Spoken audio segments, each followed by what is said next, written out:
بسم اللہ الرحمن الرحیم۔ السلام علیکم ناظرین کرام، سائفر کیس کے حوالے سے عمران خان صاحب کی بڑی جیت ہوئی ہے۔ اسلام آباد ہائی کورٹ نے بڑا دبنگ قسم کا فیصلہ دیا ہے اور سائفر کیس کو بالآخر جو ہے اسلام آباد ہائی کورٹ نے روک دیا ہے۔ اس کے علاوہ جو سندھ ہائی کورٹ ہے اس کے اندر سے بھی عمران خان صاحب کے لیے اچھی خبر ہے اور وہاں سے بھی بہت زبردست فیصلہ دیا ہے سندھ ہائی کورٹ نے بھی۔ اور اس کے علاوہ سینٹ کے اندر ایک قرارداد جو پیش کی گئی ہے سینیٹر دلاور کی طرف سے 9 مئی کے واقعات میں ملوث افراد کو جواز بنا کے کہ فوجی جو ٹرائل ہے ان کے خلاف جو سپریم کورٹ کا فیصلہ ہے وہ ٹھیک نہیں ہے، درست نہیں ہے، یعنی سپریم کورٹ کے اوپر پریشر ڈالنے کی کوشش کی جا رہی ہے۔ سب سے پہلے سائفر کیس کے حوالے سے آپ کو بتاتے چلے کہ آج بھی سائفر کیس کی جیل کے اندر سماعت تھی اور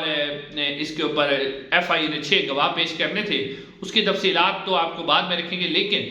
آج اسلام آباد ہائی کورٹ کے اندر بھی اس کے اندر سماعت تھی۔ جسٹس 2 رکنی بینچ تھا، جسٹس گل اورنگزیب اور جسٹس سمن رفت امتیاز صاحبہ، ان کی سربراہی میں یہ کیس کی سماعت تھی،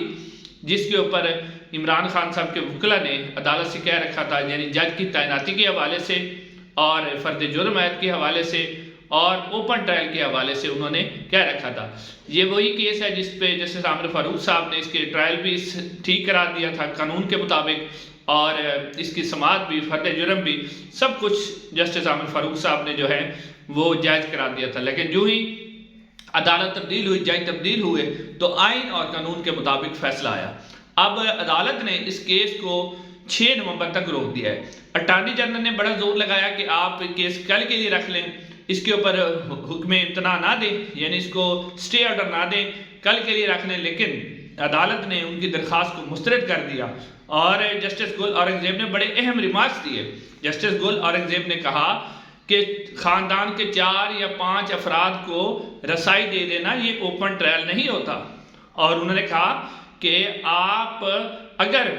ایک کیس جو ہے وہ اوپن ٹرائل اس کا نہ ہو اور باقی جو کیسز ہیں ان کا اوپن ٹرائل ہوگا تو یہ کیس جو ہے غیر معمولی ہوگا۔ انہوں نے 5 دفعہ یہ بات دہرائی کہ اوپن ٹرائل ہوگا، اوپن ٹرائل ہوگا۔ انہوں نے اندرا گاندھی کے کیس کا حوالہ بھی دیا کہ اندرا گاندھی کا کیس جیل میں اس کی سماعت ہوئی تھی، لیکن وہاں پر میڈیا کو رسائی تھی، B B C, international media, سب کو رسائی حاصل تھی۔ تو آپ کس طرح کہہ سکتے ہیں کہ خاندان کے 4 یا 5 افراد اگر اس کیس کے اندر آ جاتے ہیں تو یہ اوپن ٹرائل ہوگا؟ تو یہ اوپن ٹرائل نہیں ہوگا۔ 5 دفعہ انہوں نے کہا کہ ٹرائل اوپن ہوگا۔ اس کے علاوہ انہوں نے یہ بھی اس کے اوپر نقطہ اٹھایا کہ جو جج کی تعیناتی کی گئی ہے وہ اسلام آباد ہائی کورٹ سے مشاورت ضرور کی گئی ہے، لیکن جو سارا عمل کیا ہے وہ کیا ہے یہ انتظامیہ نے، انتظامی امور نے، اور فرد جرم، اور یہ بھی کہا گیا کہ اٹارنی جنرل نے کہا کہ کابینہ نے اس کی منظوری دے دی ہے کہ جی جیل کے اندر ٹرائل ہوگا۔ تو اس پر جسٹس گل اورنگزیب نے کہا کہ ٹھیک ہے، کابینہ نے تو کل منظوری دی ہے، اس سے پہلے جو جیل کے اندر ٹرائل ہو پھر اس کا سٹیٹس کیا ہوگا، وہ بھی غیر قانونی ہوگا۔ لہٰذا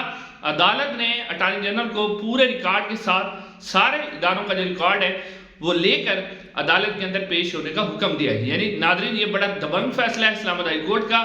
اور یہاں سے آپ کو جب یہ کیس کی سماعت ہوگی تو عمران خان صاحب کو آپ کو پتہ ہے کہ اس کے اندر سے ریلیف ملے گا، جج کی تعیناتی بھی کل عدم ہوتا نہیں ہے اور کیس دوبارہ سے شروع ہوگا۔ اور جب یہ پتہ چل گیا ہے کہ اس کیس کے اندر کچھ نہیں ہے اور اسلام آباد ہائی کورٹ سے بھی ریلیف مل جانا ہے، اور جو سپریم کورٹ آف پاکستان میں بھی عمران خان صاحب کی ضمانت کی درخواست ہے، اب سب کو پتہ چل چکا ہے کہ اس کے اندر کچھ نہیں ہے، تو اس وجہ سے اب نیب کو کہا گیا کہ آپ جناب اس کے اوپر گرفتاری ڈال رہے ہیں تاکہ عمران خان صاحب کو باہر نہ آنے دیا جائے۔ اس لیے آپ نے دیکھا کہ جب یہ صورتحال سب واضح ہو گئی اور کہا گیا، اور جب یہ اوپن ٹرائل ہوگا تو اس کیس میں کچھ بھی نہیں ہے، جب میڈیا اس کو رپورٹ کرے گا تو یہ کیس بالکل ختم ہو جائے گا، بھونڈا کیس ہے۔ لیکن اب عمران خان کو کیونکہ انہیں پتہ چل گیا کہ سائفر کیس میں کچھ نہیں ہے، سائفر کے غبارے میں سے ہوا نکل چکی ہے، تو اب آل قادر ٹرسٹ اور کیسز کا بہانہ بنا کے عمران خان صاحب کو جیل میں رکھنے کے لیے اب ان کے اوپر مزید گرفتاری ڈال دی گئی ہے۔ یعنی عمران خان کو جتنا بھی انڈر پریشر کیا جائے اتنا کم ہے۔ اب نظر جاتے ہیں دوسری خبر کی طرف کہ سندھ ہائی کورٹ کے اندر بھی آپ کو پتہ ہے کہ عمران خان صاحب کی جب سے عمران خان صاحب کو 9 اپریل 2022 کو ان کی حکومت ختم کی گئی تھی، اور ختم ہونے کے بعد جو ہے پہلے جو کچھ ہوتا تھا لیکن جو پہلے حکومتیں ختم ہوتی کسی کو نکالا گیا سازش کر کے، عمران خان کو بھی نکالا گیا، لیکن ان کے ساتھ یہ سلوک نہیں ہوا جو عمران خان کے ساتھ ہوا ہے۔ عمران خان صاحب کو یوں ہی وہاں سے نکالا گیا، ایک ان کے اوپر 200 سے زیادہ کیس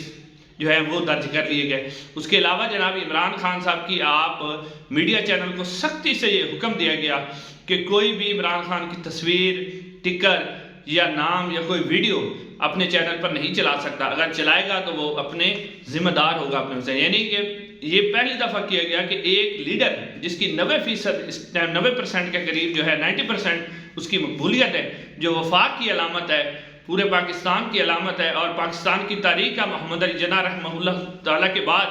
ایک اتنا مقبول ترین لیڈر ہے، لیکن اس کو جناب انہوں نے کیا کیا ہوا ہے کہ اس کا نام آپ میڈیا کے اوپر نہیں لے سکتے۔ اس حوالے سے سندھ ہائی کورٹ میں ریٹ پٹیشن تھی، سندھ ہائی کورٹ نے یہ جو پیمرا کا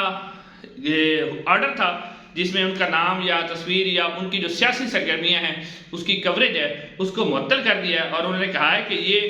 جو اظہار رائے کی آزادی کا بنیادی انسانی حقوق ہیں یہ اس کی بھی خلاف ورزی ہے۔ عدالت نے حوالہ دیا کہ آئین کے آرٹیکل 10A جو کہ آزادی رائے اور اظہار رائے کے متعلق ہے،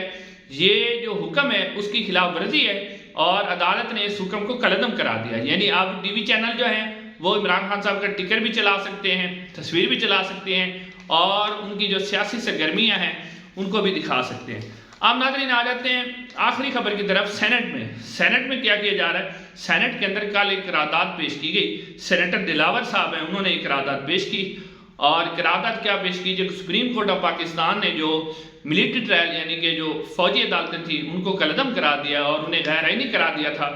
کہ ان میں سویلین کا ٹرائل نہیں ہو سکتا۔ اب اس ٹرائل کے حق میں قرارداد منظور کروائی گئی، اور آپ کو پتہ ہے سینٹ کو کنٹرول کون کرتا ہے، تو منظور کروائی گئی اور کہا گیا کہ جو ہے فوجی عدالتوں کے خلاف جو سپریم کورٹ کا فیصلہ ہے وہ ٹھیک نہیں ہے۔ اس سے شہداء کی فیملیوں کو افسوس ہوا ہے کہ جو 9 مئی کے واقعات میں ملوث لوگ ہیں ان کا ٹرائل جو ہے فوجی عدالتوں کے اندر ہونا چاہیے۔ اب ناظرین اسمبلی تو موجود نہیں ہے، حالانکہ اگر آپ دیکھیں یہ جو انہوں نے کہا ہے کہ 9 مئی کے واقعات میں جو ملوث ارکان ہیں، یعنی اگر 9 مئی اتنے ہی ٹھیک ہے،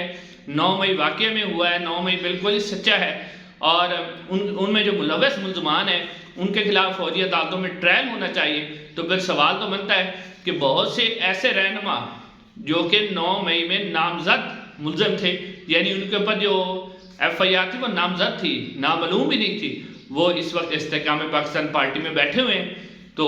اگر 9 مئی بالکل ٹھیک ہوا ہے، اداروں کے خلاف ہوا ہے، سب کچھ ہوا ہے، تو پھر ان کو کیوں چھوٹ دی جا رہی ہے؟ یعنی کہ 9 مئی صرف انہی کے لیے جو ابھی تک پاکستان تحریک انصاف نہیں چھوڑ رہے، جو چھوڑ دیتا ہے اس کو کلین چٹ مل جاتی ہے۔ تو پھر اگر 9 مئی اتنا ہی سچا ہے، اتنے شہداء کو تکلیف ہو رہی ہے، تو جو استحکام پاکستان پارٹی میں جا کے بیٹھے ہوئے ان کے خلاف بھی آپ کارروائی کریں۔ جب ان کے خلاف بھی کارروائی ہوگی تو پھر کسی کو اعتراض نہیں ہوگا، لیکن اعتراض تو ہوگا کہ جب آپ صرف ایک پارٹی کو دبانے کے لیے، اور جب تک وہ پریس کانفرنس نہیں کرتا اس وقت تک اس کے اوپر 9 مئی لگا ہوتا ہے، تو یہ کہاں کا انصاف ہے؟ یہ سب کو سمجھ آ رہی ہے کہ یہ 9 مئی کا ڈرامہ اور یہ جو سارا کچھ کیا جا رہا ہے کیوں کیا جا رہا ہے۔ ناظرین آج کے لیے اتنا، انشاءاللہ اگلی ویڈیو ملاقات ہوگی۔ السلام علیکم۔